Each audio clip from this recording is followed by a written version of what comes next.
Welcome back, guys. Now we're going to continue from where we stopped.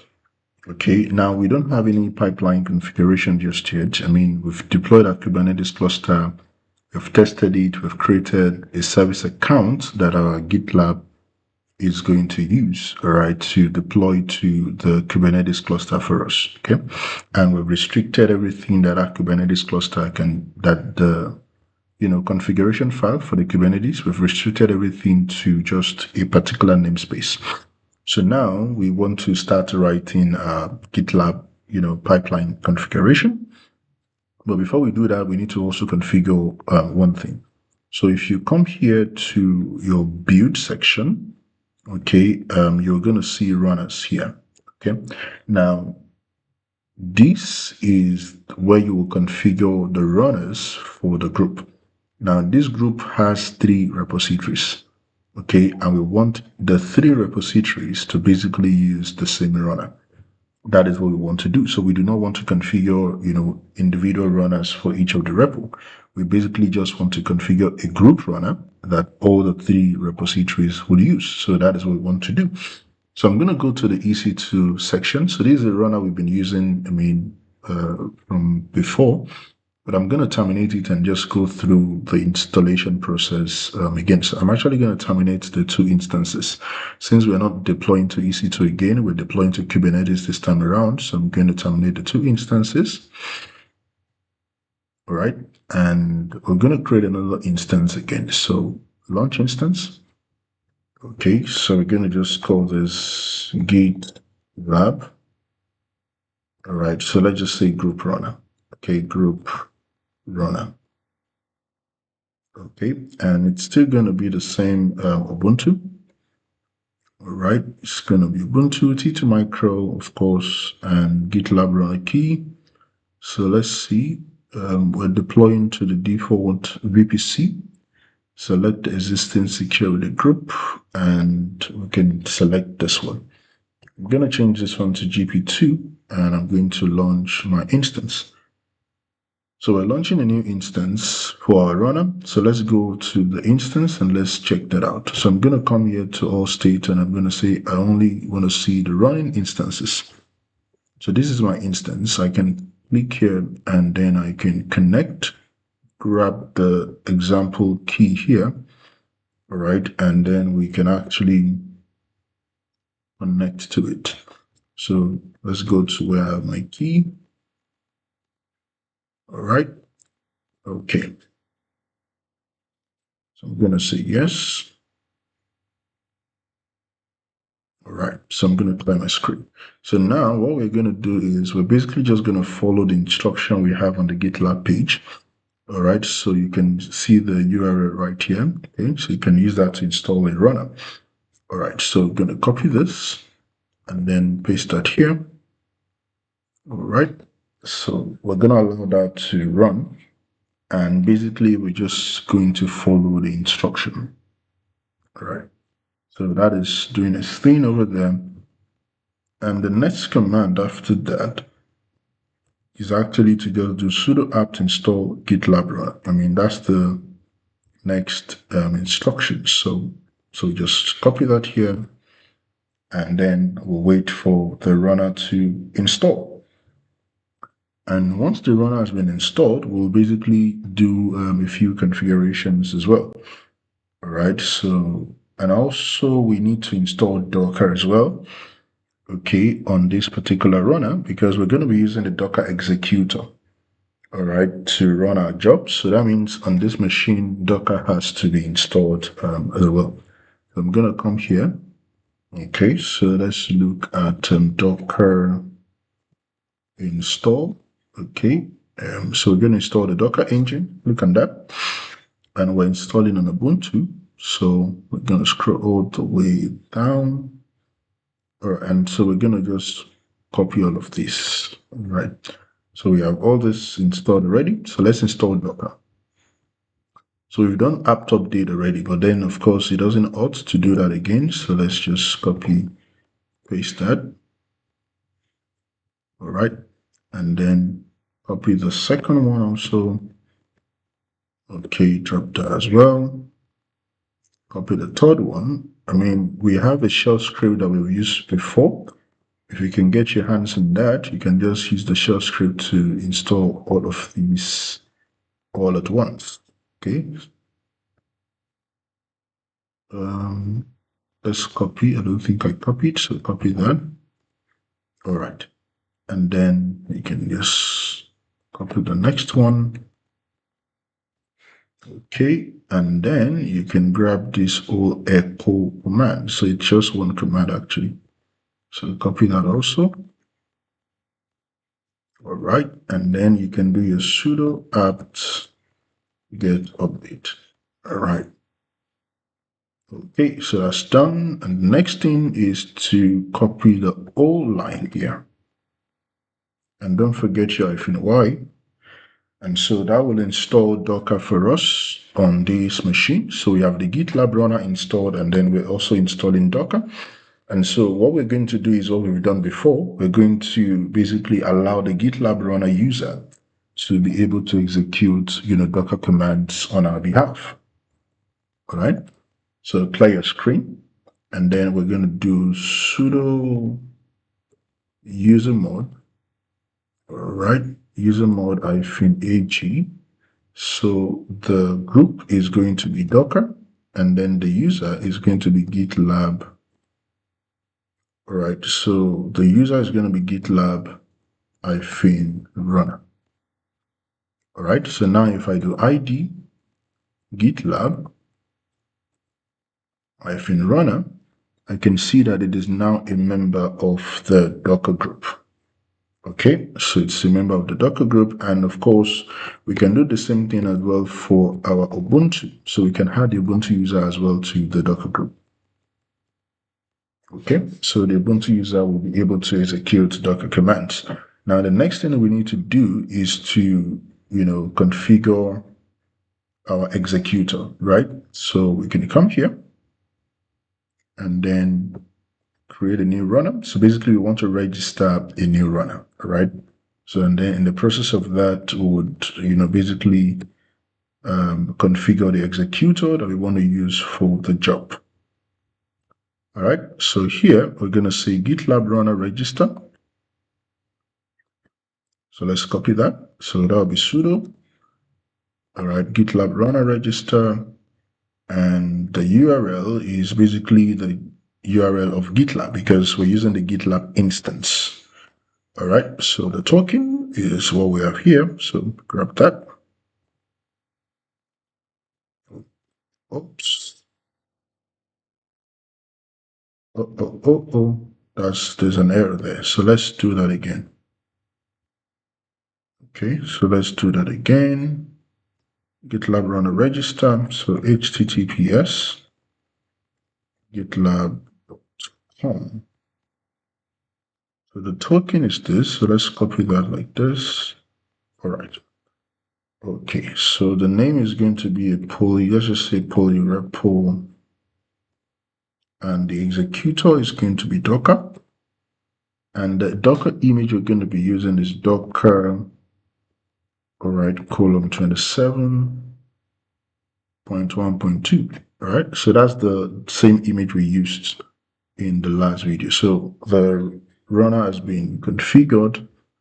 Okay, so if I come back here and I come here, you can see that it says you registered a new runner.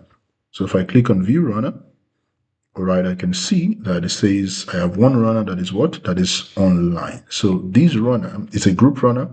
And the beauty of that is that the group runner becomes available to all the projects within that group.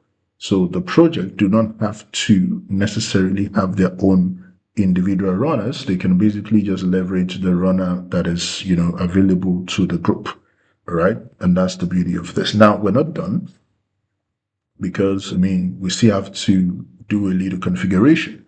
If you have followed this, class from the beginning up to now, you would understand that there are a few things that we also had to do in order for the GitLab runner to actually, run jobs inside of the Docker container. And one of the things that we all did was to, sudo and then vi. So you have to go into this configuration file. So the configuration file is GitLab runner config.toml. So you have to go into that configuration file, all right, and then configure a few things here. So here we're going to say the privilege is going to be true. All right, so let's change that to true.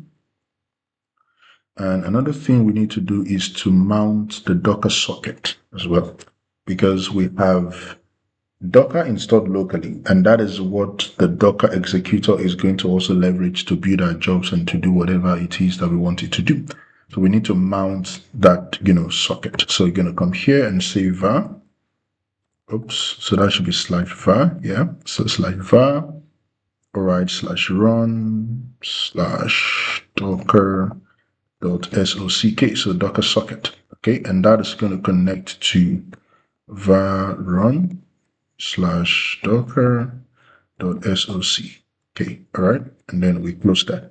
So that is basically allowing the GitLab runner to leverage, the Docker that we already have installed on the instance to build and to run our job, all right? And that's pretty much all that we have to do. And you save that, and then you can say sudo systemctl, all right, restart. So you can restart your GitLab runner. Okay, and then you can also restart your Docker service. Okay, just to be sure that, there's some kind of synchronization between the two of them. Okay, so now that we have done this, okay, so we have a runner registered for the group, and all the repositories in the group can basically leverage the runner. The next thing we need to do now is to start configuring, all right, our pipeline. So let's go back to the pipeline configuration. Now, if you look at this configuration, this is what we used, from before. Now, this is the build job, all right, that we used. Okay, so this is the build job that we used. And this is the deploy job, all right, that we used as well. Okay, now you must be wondering, or you may want to ask, now we're deploying to Kubernetes, we're not deploying using, Docker Compose. So how do we go about, the configuration file? Now, actually, I can come here and copy this old job right here, okay? So I can copy this old job, copy that, all right? And then for the front end, I can come here as well and just paste, what I just copied. I can paste it here like this, and I have it here. Now, the implication of this is that I have to copy these and put it in all of the, all the folders, right? All the project. Now that is not efficient. And in GitLab, you have what you call templates. All right. And one of the things about template is that your template must be generic. It must be reusable. All right. And so instead of copying the whole configuration like this into each of the project, we can actually use template, all right, for that particular purpose.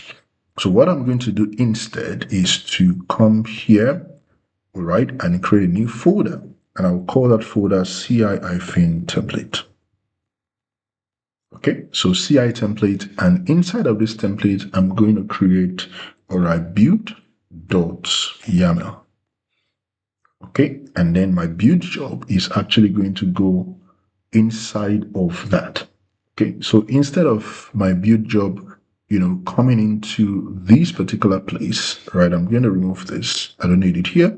Where I need it is this. I'm going to put it right here in this particular folder. And so here, of course, the first thing first, I need to just remove all of this one. So the stage is going to be the build stage, and the tag is going to be Docker. And remember, we gave it two names, right? If you go back to your runner has two tags, group and Docker. And when you're referencing your runner, you have to specify, all right, the two tags. If you have like 3 tags for your runner, you have to specify the 3 tags. If you're using only one tag, you specify the 1 tag, all right? So we have group and we have Docker. Now, another thing that we don't need here is that we don't need a variable here. So I'm going to remove that also. Okay, so I'm going to remove that as well. Now, actually, another thing that I can also do is that I can actually just remove this tag here. I don't think it's necessary. So I'm going to remove that. Now, what I would do to just basically help us out is to copy and delete all of this. So let's start, afresh. All right, so now I have told us that instead of copying every, the build job and the deploy job into each of the project, you can actually use the template. So we're creating a template, all right, called build. So that means we're going to have, all right, a template for build and a template for deploy. All right, so the build phase is going to do the normal thing, which is to build the image and deploy to, the container registry, and the deploy stage is going to do, all right, deploy to the Kubernetes cluster. That is what that will do, right? So for the build job, we need to start, doing some configuration. Okay, so and it's still the same process actually. So I can actually just do Ctrl Z to bring that back. Okay, it's the same thing that we need actually. All right, so we need the same configuration. So the configuration we have here is basically so we need a few things we'll have to change, obviously. So first of all, this one will change. All right, we're not doing any CD to any microservice, so that will change. This is a poly repo, so that's going to change. So we're going to leave the JQ because we're still reading the version from a package JSON. All right, and then we're still exporting our app version. All right, so all the export and the echo command that we have is still going to remain as is. Okay, and then here also we need to just do a little tweak. All right, here. Okay, so now we're echoing this version to version.txt. All right, so what we're going to do here is we're going to change that a bit. So here I'm going to say echo version, all right, is equal, right, to version. Okay, so that's going to be equal to version. So this version right here. Okay, so it's going to be equal to version, but this time around we are not going to be, saving it into the version.txt. So I'm going to put this, since it's an echo command, so let's put this, and of course we're going to put double ampersand so that it only just appends. So here I'm going to change this one to build.env. So I'm using another kind of stuff. So the env is basically an environment variable.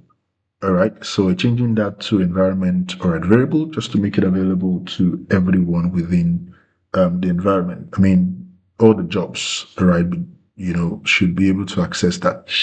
So the next thing here is we're echoing CI registry password. All right, we're passing the login for the GitLab registry, all right, as a standard input. So we've gone over that already in the last, video on the monorepo. And then the next one here is going to be docker build-t image name and version. So that's still valid, okay? And of course, we have the docker put. So the only thing that will now change is that this artifact is no longer going to be path.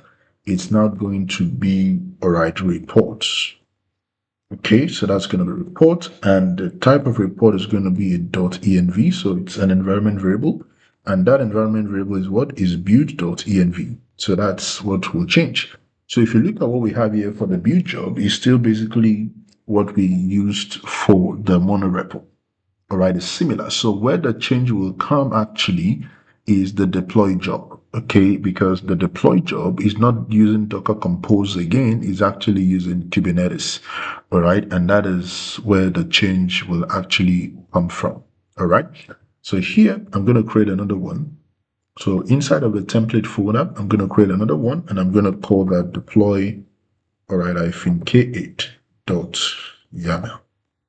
So that basically means we're deploying to Kubernetes, all right? So we're not deploying with Docker Compose this time around. It's basically with, all right, Kubernetes. So I'm going to say deploy. So obviously the stage is going to be deploy. All right, so we're deploying to deploy. Okay, so we're deploying to the deploy phase, and we're going to have a before script. All right, so now some things are going to change. Okay, all right. So now we are deploying, and remember, our job is actually using Docker executor, right? Because when you're deploying to Kubernetes, you're going to be using what you call the kubectl. So kubectl deploy, kubectl create, kubectl apply, and all of that. So that means that kubectl command, all right, or the kubectl tool must be available inside of our Docker image. that we're using to run our jobs, right? Because now we're not running our jobs on, using shell executor. We're running the job inside of a container. That means that container must be able to execute the kubectl command. So we have to make that available, all right, inside of our job. So what I'm going to do is I'm going to copy. So let's take a look at what I have copied here. So for the deploy job, you have stages deploy, you have some before script.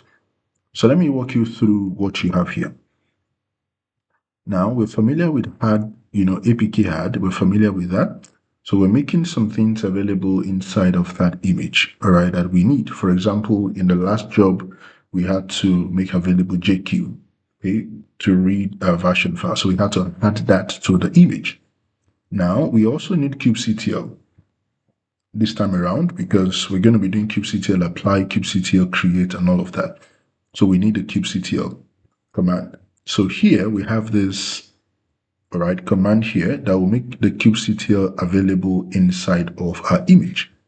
Okay, and then you have this other one install, all right, and all of that. So all these things are basically to ensure that kubectl is available inside of our Docker image, and we're able to use the kubectl command to run or to execute whatever it is we want to execute.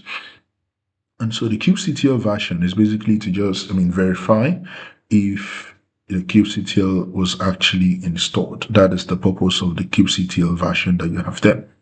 Now, this environment burst version is basically so the env subst, all right, the environment burst variable is actually used to substitute environment variables with their values in shell format string, okay? And that is why we need it. So we need it to be available within that image as well. And that is what you have here. So this get text, all right, is what makes available the env that you see here. And the JQ, of course, you already know what the JQ does for us. So we need to make that available as well. So here we're also doing some kind of export. So we're exporting image name and then the CI registry and all of that. We're exporting the tag, the versions. All right, so we have some variables here that we have not defined. Of course, we're going to define all of that variable inside of the pipeline, all right, configuration.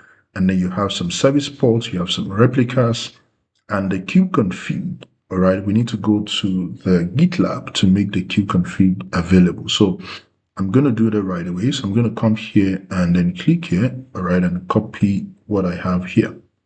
All right, and then we can go back to GitLab.